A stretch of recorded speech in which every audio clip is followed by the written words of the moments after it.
Good morning, and we continue with our discussion of key concepts. So, we have been talking about a number of concepts, and we also talked about counterculture, action cinema, adventure films, buddy films, etc. So, let me start with something that is generally not discussed, but it is ethnicity and race in films and visual culture. So, what is ethnic or ethnicity? So, it is derived from the Greek word ethnikos. By ethnicity, generally we mean people or nation, and in the more modern sense, it is a group of people sharing a cultural heritage. So, that is how we understand the term ethnicity, sharing a common cultural heritage. For example, migrants from one nature to another, or people who have undergone hardships, and therefore we call them ethnics. We have terms such as ethnic strife, ethnic struggle. So, yeah, when people migrate from one place to another and face problems in adjusting to those new places.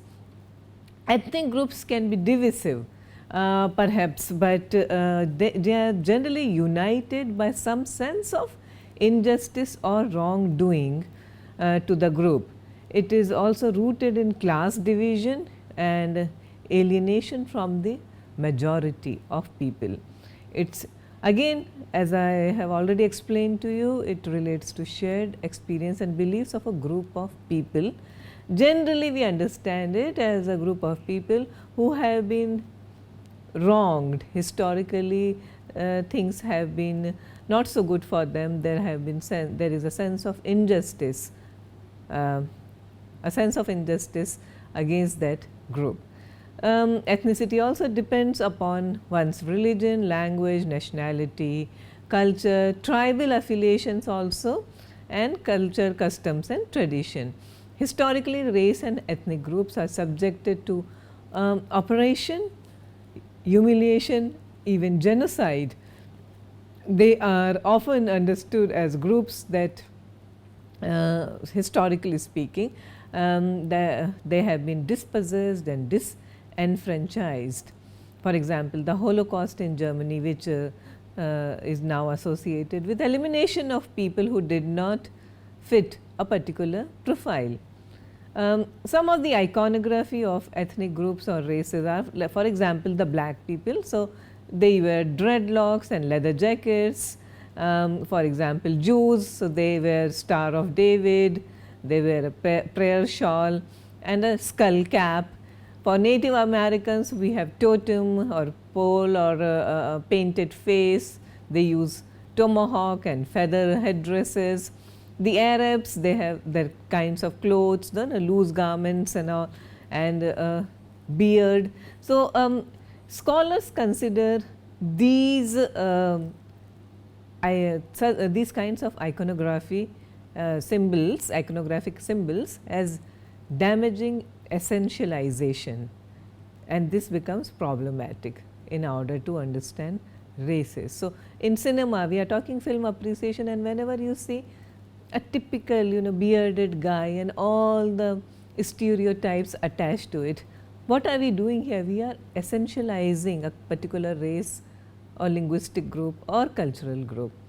Okay, so it has been done in cinema before, it is being done in cinema before. We need to be more sensitive to these things. Some of the major films that are associated with ethnicity, I can give you a very recent example. This is a movie directed by Angelina Jolie, In the Land of Blood and Honey. It is a 2012 film, and it explores the genocide in Yugoslavia, particularly in the 1990s. It also shows horror of wars waged against Bosnia's Muslims by the Serbs in former Yugoslavia, and Jolie shows us death camps, ethnic cleansing and massacre of civilians in graphic detail. Films that tackle the issue of race and ethnicity, I am giving you a very common list of films, a common list of names where race has been foregrounded. So, you had No Man's Land, The Human Stain, Gentleman's Agreement, The Searchers, Dances with Wolves and Schindler's List. I would suggest that you watch some of these films, all of these films, in order to understand how race is portrayed. From here we move on to another concept, that is meta and meta cinema. To understand the term meta cinema, we must first understand the concept of meta theatre, because it originates from that. So, you see, in film appreciation, one of our commitments towards you was that we are going to give you an overview of cinematic aesthetics and also how cinema is related to or associated with other visual arts also. So, let us look at how cinema draws on from certain theatrical concepts. So, meta theatre is a convenient name for the quality or a force in a play which challenges theatre's claim to be simply realistic, to be nothing but a mirror in which we view the action and sufferings of characters like ourselves, suspending our disbelief in their reality. So, that is meta theatre, meta cinema. We have several instances of meta cinema. For example, Fellini's 8½. We have been discussing Fellini's 8½. If you have not yet watched the movie, I do recommend that please watch it.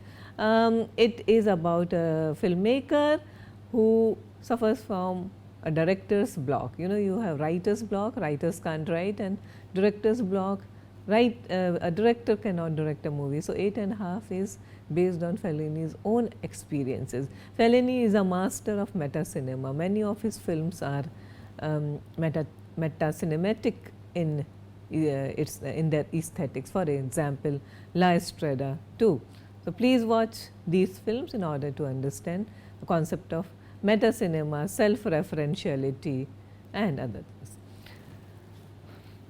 Method acting is the next term that we are interested in. This term is interesting because method is applauded as well as ridiculed in our cinema. Many a time we feel, oh, this actor is overdoing preparing or preparation for a role. He is a method actor. Okay, so it is also used dismissively. Many people feel that actors should be more spontaneous, but method acting is actually something else, and it raises an actor, a serious actor if you are, his performance or her performance to another level.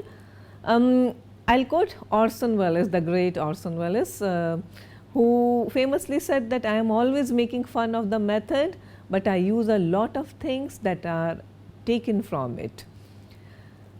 The exponent of method acting was a Russian theatre director, Konstantin Stanislavski, and therefore method acting has also come to be associated with the so-called Stanislavski system. He has written a number of books and books based on his method. Some of the popular ones, I am sure some of you are aware of that, who are actually seriously interested in acting. So, An Actor Prepares, and another work is Building a Character and Creating a Role. In the US, the Stanislavski system became popular as the method, first popularized by the group theatre in New York City in the 1930s. In the US, the exponent was Lee Strasberg and later on Stella Adler. Now, some of the key principles of method acting, the Stanislavski system or the method as it has become known, is that actors' main responsibility was to be believed. Stanislavski first employed methods such as emotional memory. To prepare for a role that involves fear, the actor must remember something frightening and attempt to act the part in the emotional space of that fear they once felt. This was a clear break from previous modes of acting that held that the actor's job was to become the character and leave their own emotions behind. The creation of physical entries into these emotional states, believing that the repetition of certain acts and exercises could bridge the gap between life on and off the stage. From Indian example, from our own cinema, I can give you example of how the method has been discussed, not so overtly. Please understand here, I do not say that the method acting has been discussed, but in this film, but to an extent. Balki's Shamitab, it gives you glimpses. If you are aware of these things, method acting and how actors prepare, then you should watch this movie, which is a very interesting take on how actors prepare, although I am not giving you as a key example of method acting. Some of the leading practitioners, and I am talking about examples from international cinema. You have the great Marlon Brando, Monty Clift and James Dean. They all came from the Lee Strasberg's school of method acting. The new wave, American new wave, which started in the late 60s and the early 70s. So, actors associated with that movement, Robert De Niro, Al Pacino, Jack Nicholson, Dustin Hoffman, and later on even Sean Penn, Mickey Rourke, and actresses such as Meryl Streep and Faye Dunaway. We had example of Liv Ullmann and also Emma Thompson, so European actors too. From other parts of the world, we also have actors such as Daniel Day-Lewis, who is an Irish actor known for his great performances in My Left Foot, In the Name of the Father, and more recently There Will Be Blood and Lincoln. Okay, then we also have examples of someone like Adrian Brody, Christian Bale, and the late Heath Ledger, and all these are great practitioners of the method. You may often have come across a term like mise-en-scène, and I have written it here for you, mise-en-scène. Now, what does it refer to? What does mise-en-scène mean? It is literally putting on stage. It's a French term, so putting on stage. The term originates from the theatre, where it designates everything that appears on a stage. For example, sets, colors, lighting, character movement, etc. Mise-en-scène includes elements of visual style. It is designed to create the narrative space and help progress the narrative. Mise-en-scène is concerned with the look of the film. It includes production design, that is sets, props and costumes, color, lighting, etc. Framing, that includes position, for example, depth of field, aspect ratio, height and angle of a particular scene. It also includes actors' performances such as his casting, his makeup and movements, and also sounds that emanates from the scene, that is more diegetic. Very often we come across terms like, this director is a master of mise-en-scène. Okay, for example, it was often said of a director like Douglas Sirk from Hollywood, and he was known for his melodramatic films and the way he used mise-en-scène to portray certain kinds of emotions. From here we will go on to certain aspects of editing. Now, let me talk about continuity editing.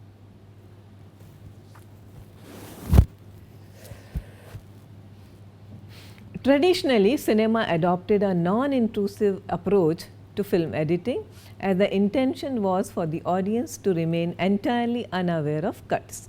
The industry introduced a series of cinematographic and editing devices in order to achieve this effect. Some of the terms associated with takes and editing is one such example is establishing shot or re-establishing shot. For example, an opening shot to establish the location and distance between characters and objects within a scene. This helps orientate the audience. Typically, it is shot from a distance and it provides spectators with important visual information. Following the initial establishment of this information, the camera typically cuts into the action. Certain points in the scene, the camera may need to return to the original opening position or establishing a new point removed from the action in order to redetermine spatial relations which is called a re-establishing shot. We have eye level shot. Here the camera is placed at a height that is equivalent to that of the actor's eyes and the action is filmed from this point. We have the reframing shot. When action takes place in a scene, the camera moves and reframes to keep key points to focus central to the key points of focus central to the frame. And then we have the famous eye line matching, and many directors, famously a director from Japan, Ozu, he has tried to interrogate or subvert the eye line matching shot. So, eye line matching, what is it? It is when a character looks off screen, the shot that follows reveals the object of his or her attention. We have something like shot and reverse shot. So, to shoot dialogue between two characters, the camera alternates between 2 points. It is a very commonly used device. Many a time you must have noticed in cinema, you see the back of the head of one character who is who is listening, and you see the face of the character who is speaking. So, it is a shot, reverse shot. The first shot frames character A and is typically shot from the character B's point of view or over B's shoulder. This process is reversed with character B shot from character A's perspective. This model continues throughout a scene and is repeated as many times as is necessary. Sometimes in order to be experimental, directors also subvert this technique. We also have something called a term that is very important for us to understand, 180-degree roll. This is axis of action. For purpose of continuity, it is important when shooting a scene that the cameraman imagines an invisible line cutting through the action. So, this is called 180-degree shot. It is necessary that all shooting takes place on one side of this line, as to cross over one would get disorientated and we might end up confusing the audience. The camera must always be placed on one specific side of this line. When editing is unobtrusive, the audience is kept unaware of the technicalities involved in creating cinema. When editing does occur, it is typically to lead the viewer to certain conclusions. This approach has become quite common and has been traditionally put into practice. One of the most or rather more radical inventions in editing was montage, and montage is associated with the theory of Soviet realism, or even social realism you can call it. So, what is a montage? So, montage is a kind of editing technique, and it refers to a series of images and sounds that form a visual pattern. There may not be any clear logical or sequential pattern here. Montage editing came out of the Soviet experimental cinema of the 1920s. It was first thought of by Lev Kuleshov, but it is primarily associated with Sergei Eisenstein, who articulated the theories of montage and typage. He used non-professionals with clear physical traits in representative roles. Montage at the ideological level suggests conflict and collision. It is particularly used when an editor or filmmaker want to convey a great deal into a brief segment. Eisenstein believed that collision and conflict must be inherent to all visual science in film. Juxtaposing shots make them collide or conflict, and meaning is produced through this. Montage is a rapid alteration between sets of shots. For example, the training sequence in Rocky, it includes collision and conflict between people and situations. For example, the Odessa Steppes massacre in Battleship Potemkin, where Eisenstein's editing style privileges the proletariat over narrative and characterization. Some of the great montages include Battleship Potemkin, Citizen Kane, the dining table scene, the baptism scene in The Godfather, the training sequence in Rocky, and the kissing montage in Cinema Paradiso, which is an Italian film which was released in 1988. Another concept is, or rather it is a genre rather, musicals. The musicals, and many of us are big admirers of the musical genre. So, the first all singing musical was the Broadway Melody. It was made in 1929. The tradition continued throughout, especially, and it reached its peak with Singing in the Rain 1952. It's a Stanley Donen film, Top Hat and Carefree. Now, MGM was one of the studios most commonly associated with this genre, and RKO, another great studio in Hollywood, it also fostered one of the most popular musical pairings, Fred Astaire and Ginger Rogers. They were a dancing pair, singing, dancing stars. Song and dance driven films are not uncommon in India, we know that, and some of the most well known examples of, I am talking about an out and out song and dance film. One is Kalpana and another is V. Shantaram's Jhanak Jhanak Payal Baje. One of the functions of the music was to resolve conflicts in a society and encourage some sort of social harmony and stability. Now, we have an example of Seven Brides for Seven Brothers and also Oklahoma, where conflicts are resolved through music. The musicals of the 60s included several Elvis Presley films and also those starring the Beatles, for instance, Hard Day's Night. We had another perfect example of musicals, West Side Story, which is a rare example where a musical ends in a tragedy. The musical is a dying genre in Hollywood, especially in West, but till 60s and some parts of the 70s, it is still this genre still continued. Of course, we have an exception like Mamma Mia, which was released very recently. So, later examples of successful musicals include My Fair Lady, which was based on Shaw's Pygmalion, Nashville, a Robert Altman film, which is more like a political social commentary done through music. And then of course, John Travolta stars Saturday Night Fever and also Grease. By the early 70s, there was a decline in the musicals and a film soundtrack was sourced from pre-existing albums.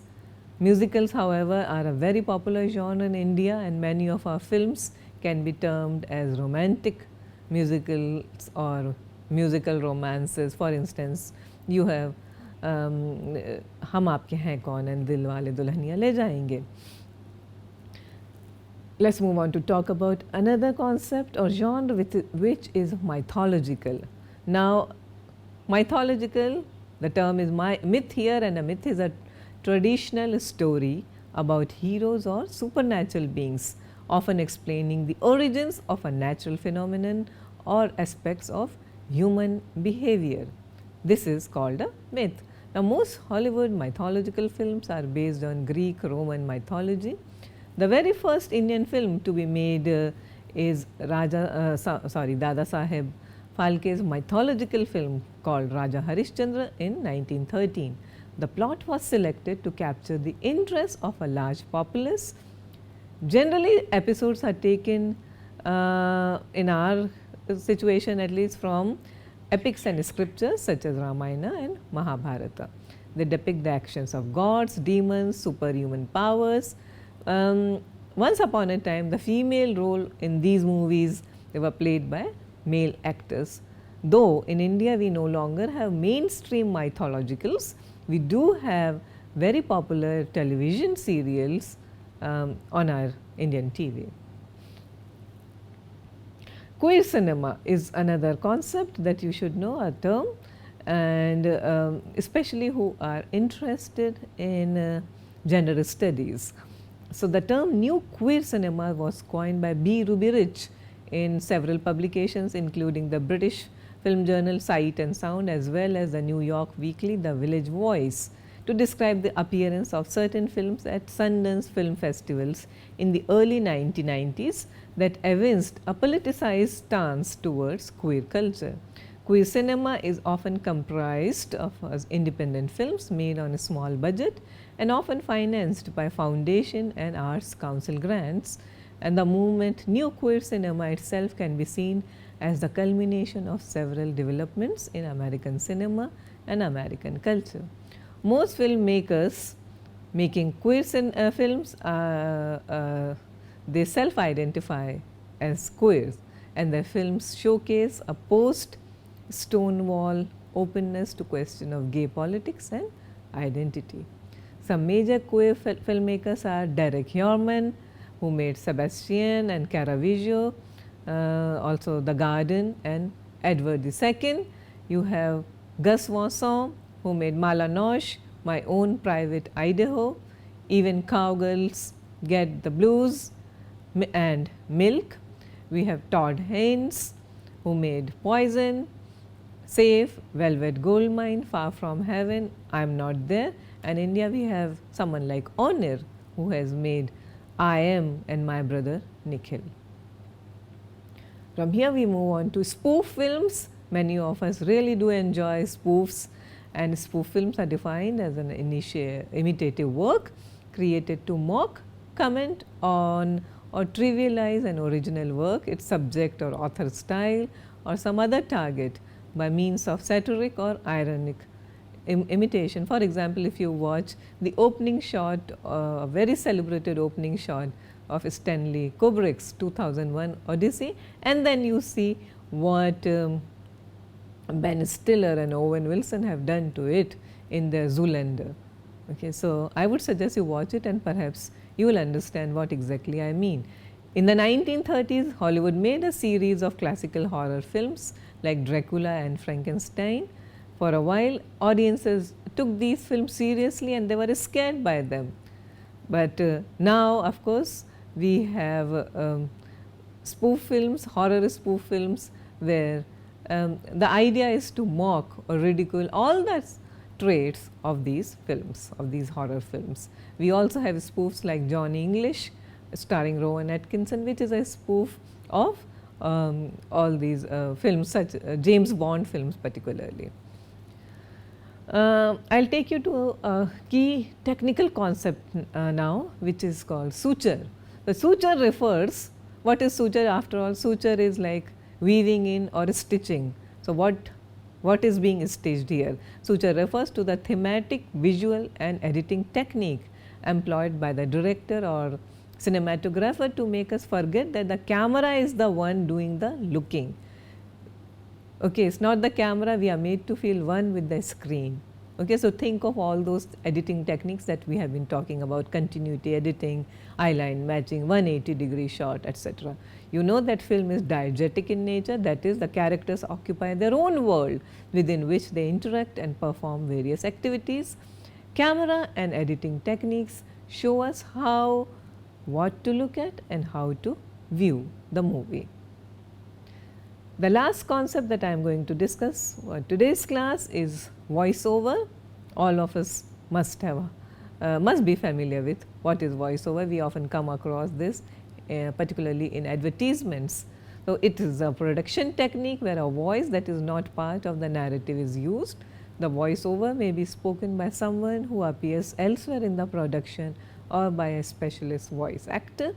Voiceover technique is used to give voices and personalities to animated characters. For example, in Herman Melville's Moby Dick, which is a 1956 movie directed by John Huston, you have the character of Ishmael who narrates the story and sometimes comments on the action in voiceover. We have the example of William Holden's character in Sunset Boulevard, and again in The Counterfeit Traitor, where they narrate their story through the character. So, that is all for today. Thank you very much, and we will meet for our next class.